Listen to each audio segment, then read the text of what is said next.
15 अप्रैल 1912 दुनिया का सबसे बड़ा और सबसे सुरक्षित जहाज टाइटैनिक बर्फ के पहाड़ से टकराकर अटलांटिक महासागर की गहराइयों में समा गया।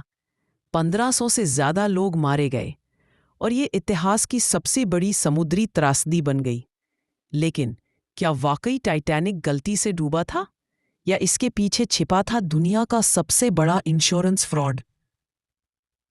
टाइटैनिक को उस समय का सबसे सुरक्षित जहाज कहा गया।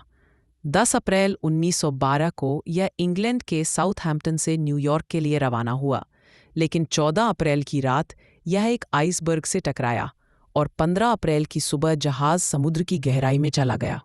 अब सुनिए वो कहानी जो दुनिया के सामने कभी पूरी तरह साबित नहीं हो पाई। व्हाइट स्टार लाइन कंपनी के पास 2 जहाज थे, RMS Olympic, RMS Titanic. Olympic पहले ही एक हादसे में बुरी तरह क्षतिग्रस्त हो चुका था। कंपनी को करोड़ों का नुकसान हो रहा था।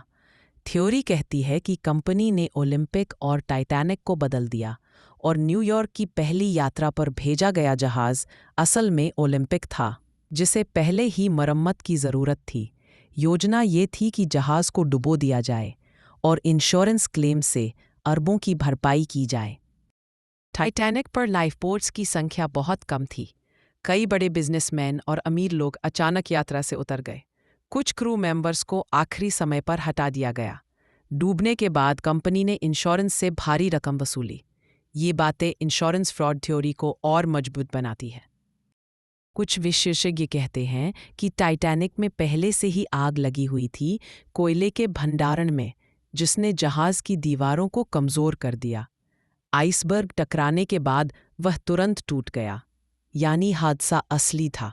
लेकिन इसके पीछे की लापरवाही छुपाने के लिए इंश्योरेंस फ्रॉड की थ्योरी फैलाई गई। इतिहासकार मानते हैं कि टाइटैनिक सचमुच आइसबर्ग से टकराकर ही डूबा, लेकिन इंश्योरेंस फ्रॉड थ्योरी आज भी लोगों की जिज्ञासा बढ़ाती है।